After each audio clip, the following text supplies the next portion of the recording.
Assalamualaikum warahmatullahi wabarakatuh. Salam sejahtera untuk kita semua. Perkenalkan, nama saya Trian Wulandari dan rekan saya Imam M. Yusuf. Kami dari kelompok 10 ingin mempresentasikan tugas akhir teori akuntansi yang berjudul tentang income atau laba. Makna income dalam perpajakan adalah sebagai jumlah kotor sehingga diterjemahkan sebagai penghasilan sebagaimana digunakan dalam standar akuntansi keuangan.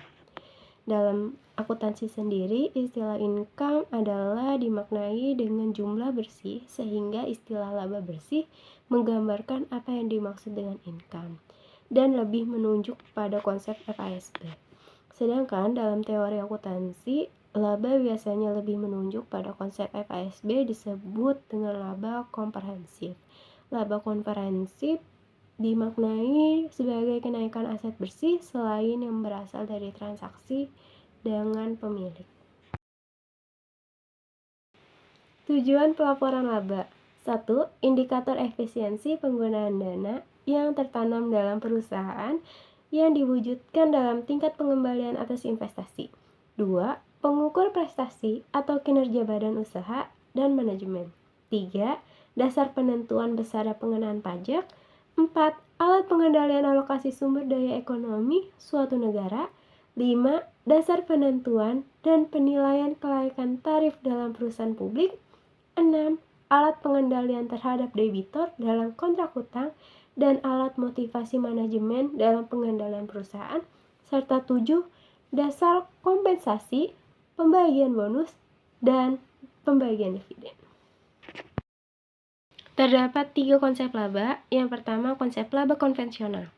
Teori tentang laba masih harus dikembangkan dan dimantapkan agar dicapai interpretasi yang tepat secara intuitif maupun ekonomi. Sehingga angka laba akuntansi mempunyai manfaat yang tinggi khususnya bagi investor dan kreditor. Yang kedua, konsep laba dalam tataran semantik. Konsep laba dalam tataran semantik berkaitan dengan masalah makna apa yang harus dilekatkan oleh perekayasa pelaporan pada simbol atau elemen laba, sehingga laba bermanfaat dan bermakna sebagai informasi. Yang terakhir, konsep laba dalam tataran sintaktik. Menurut pendekatan sintaktis, laba didefinisikan sebagai selisih antara pendapatan dan beban. Laba dianggap telah timbul bila terjadi kenaikan nilai dari kekayaan bersih sebagai akibat adanya transaksi. Terdapat beberapa konsep atau fungsi laba dalam tataran semantik. 1. Pengukur kinerja. Laba dapat menginterpretasikan kinerja efisiensi karena laba menentukan ROI, ROA, dan ROL sebagai pengukur interpretasi. Validitas pengukur efisiensi tersebut bergantung pada bagaimana laba dari tingkat investasi diukur serta dari sudut pandang siapa informasi tersebut ditujukan. Yang kedua, konfirmasi harapan investor.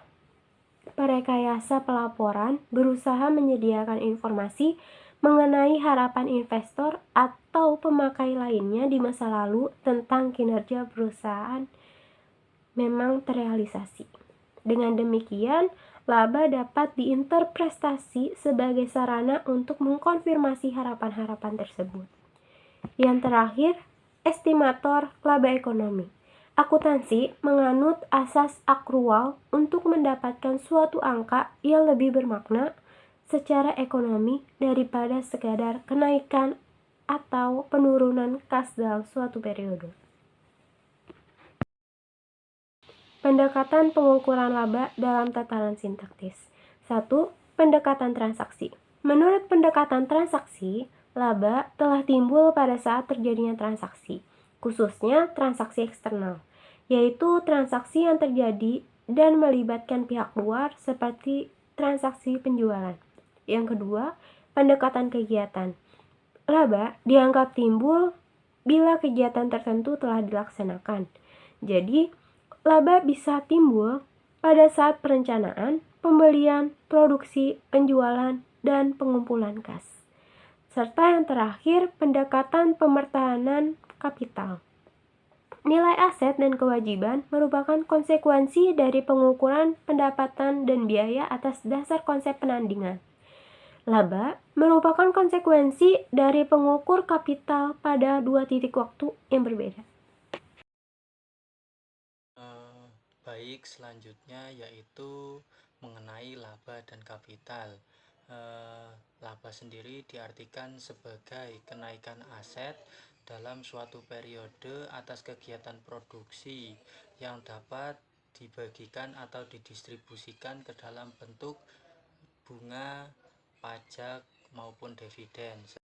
Sedangkan kapital adalah istilah luas yang dideskripsikan sebagai segala sesuatu yang memberikan nilai atau keuntungan bagi pemiliknya, seperti pabrik atau peralatan mesin, properti intelektual atau hak paten, dan aset finansial milik bisnis atau individual. Yang selanjutnya yaitu konsep pemertahanan kapital.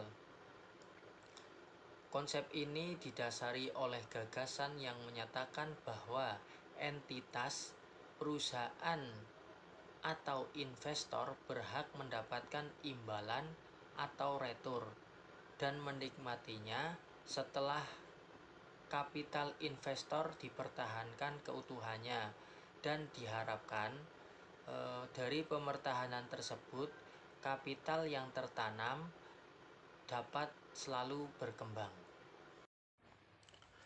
Yang selanjutnya yaitu pengukuran atau penilaian kapital.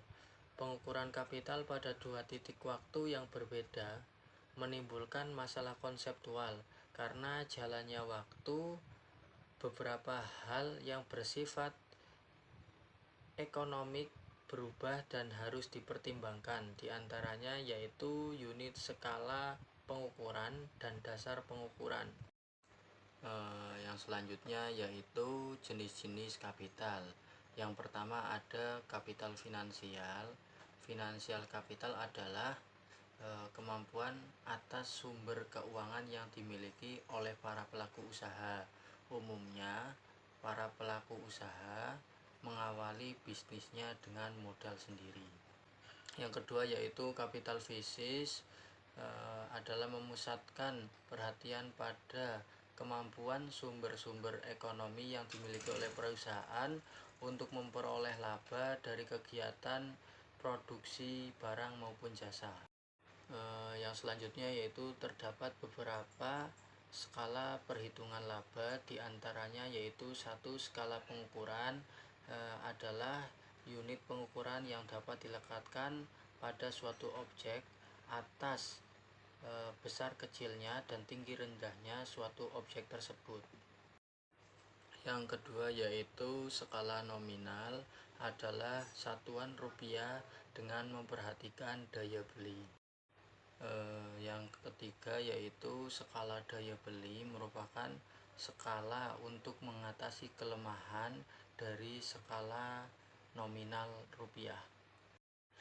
Dan yang terakhir yaitu mengenai penyajian laba, masalah konseptual yang kaitannya terhadap penyajian laba, yaitu pemisahan pos-pos transaksi antara pos transaksi pemilik modal dengan pos transaksi non pemilik modal.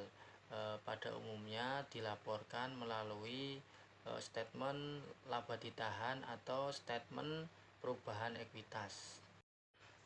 Demikian pemaparan materi dari kelompok kami. Sekian, terima kasih. Wassalamualaikum warahmatullahi wabarakatuh.